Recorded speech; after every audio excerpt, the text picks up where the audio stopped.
کیا ترکی فلسطین اور اسرائیل کے درمیان ثالثی کروا سکتا ہے؟ دوستو، انقرہ سے آپ کو ڈاکٹر فرقان حمید کا سلام پہنچے۔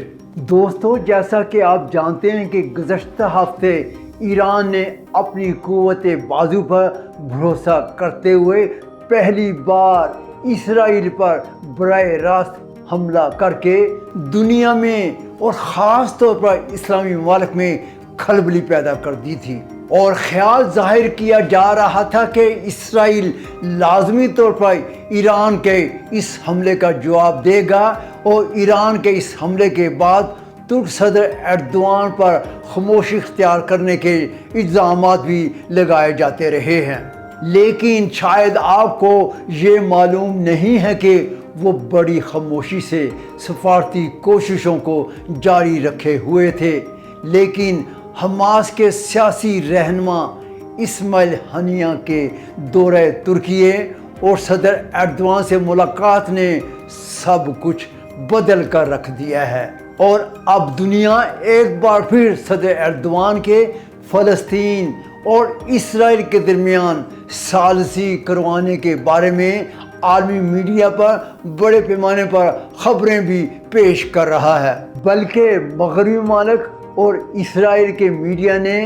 اسماعیل ہنیہ کے دورہ ترکیے اور صدر رجب طیب ایردوان سے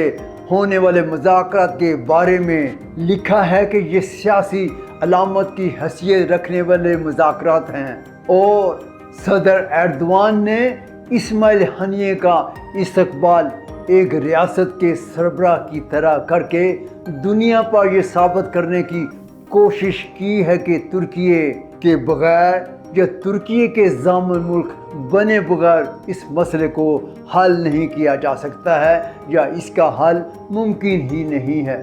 جی ہاں دوستو، آج ہم اس موضوع پر روشنی ڈالیں گے، تو پھر جڑے رہیے ہمارے یوٹیوب چینل TR اردو سے، اور ہمارے بیل آئیکن کو کلک کیجئے تاکہ آپ کو ہماری ویڈیوز بلا تاخیر ملتی رہیں۔ شکریہ۔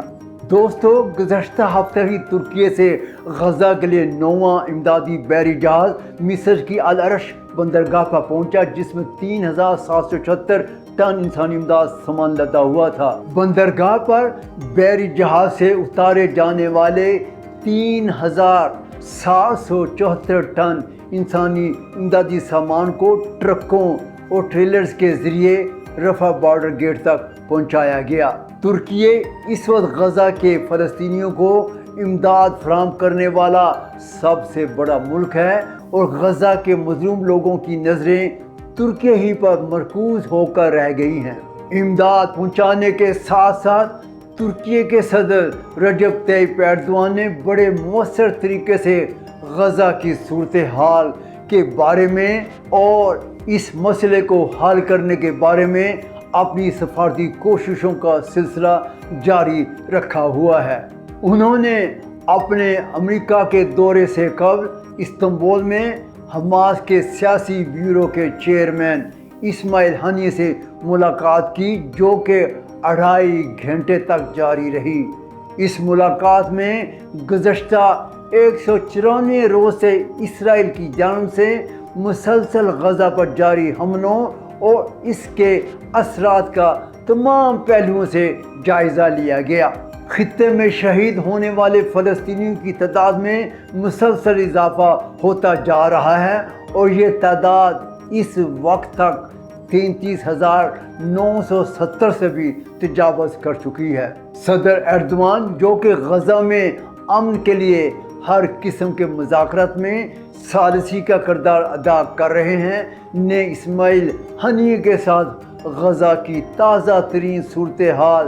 جنگ بندی کی کوششوں اور انسانی امداد کی ترسیل پر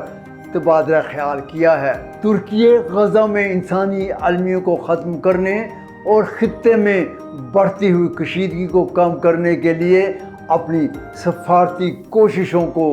جاری رکھے ہوئے ہے۔ صدر رجب طیب ایردوان کی استنبول میں حماس کے سیاسی رہنما اسماعیل ہنیہ سے ملاقات اس لحاظ سے بڑی اہمیت کی حامل ہے کہ یہ ایک ایسے دور میں ملاقات ہو رہی ہے جب ایران نے اسرائیل پر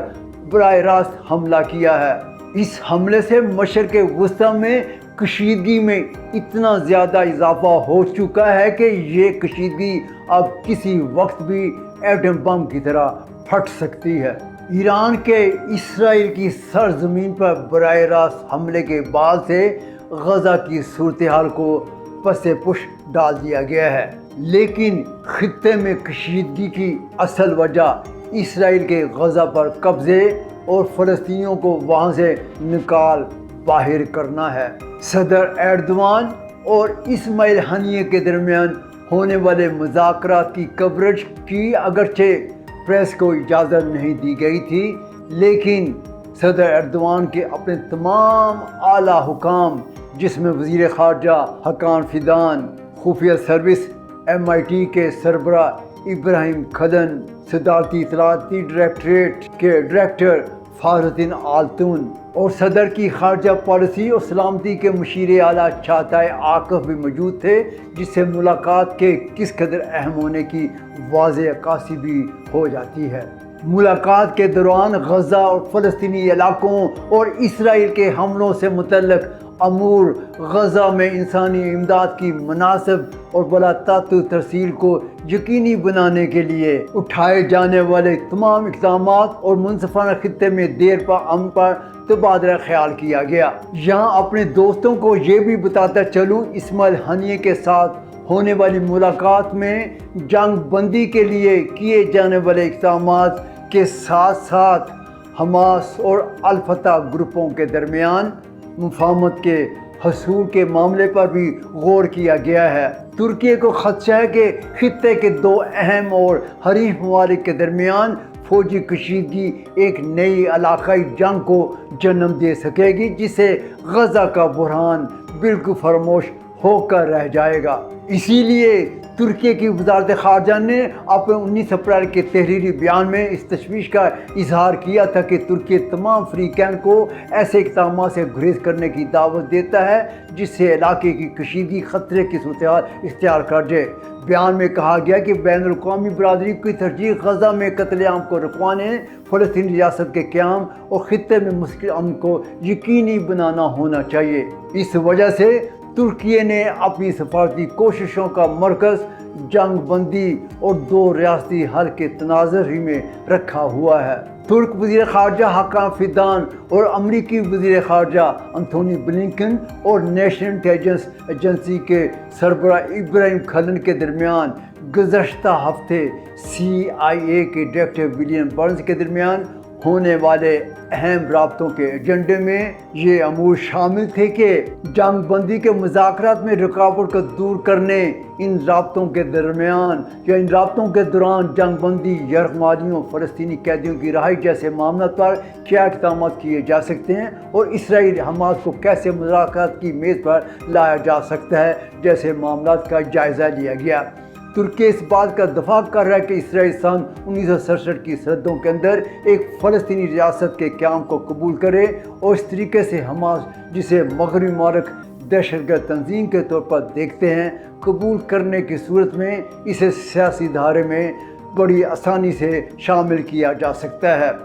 کیونکہ حماس خود اب اس کے لیے تیار ہے، لیکن اسرائیل اس کے لیے تیار دکھائی نہیں دیتا ہے، جبکہ یورپ کے کئی ایک ممالک فلسطین کو ایک الگ ریاست کے طور پر تسلیم کرنے کے لیے تیار دکھائی دیتے ہیں، اور کئی ایک یورپی ممالک اس موسم گرما میں فلسطین کو ایک آزاد ریاست کے طور پر قبول کرنے کا عندیہ بھی دے چکے ہیں۔ صدر رجب طیب ایردوان امریکہ کے دورے سے قبل قطر کے ساتھ مل کر ان تمام مسائل کو حل کرنے اور جنگ بندی پر عمل درآمد کروانے کے لیے نئی تجاویز پر غور کر رہے تھے، لیکن مغربی میڈیا، جس میں فرانس پیش ہے، کا دعویٰ ہے کہ صدر رجب طیب ایردوان قطر کو ان مذاکرات سے دور رکھنا چاہتے ہیں اور وہ روس اور چین کے ساتھ مل کر نئی تجاویز پیش کرنا چاہتے ہیں تاکہ ان عظیم ممالک کو ضامن مالک بنا کر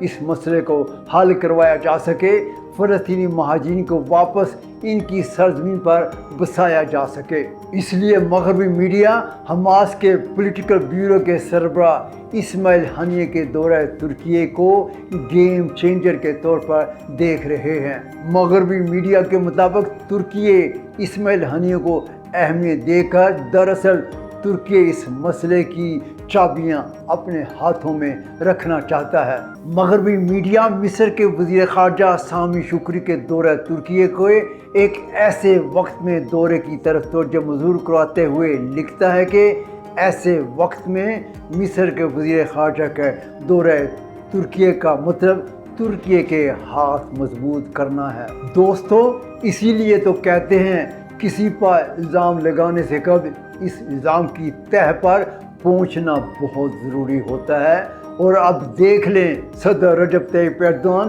جس کامیابی سے اپنی سفارتی کوششوں کو جاری رکھے ہوئے ہیں، اس کا ثمرہ جلدی ملنے کی توقع بھی کی جا رہی ہے۔ تو پھر دوستو، اپنے میزبان ڈاکٹر فرقان حمید کو اب انقرہ سے اجازت دیجیے۔ آئندہ کسی نئے موضوع کے ساتھ آپ کی خدمت میں حاضر ہوں گے۔ اللہ حافظ۔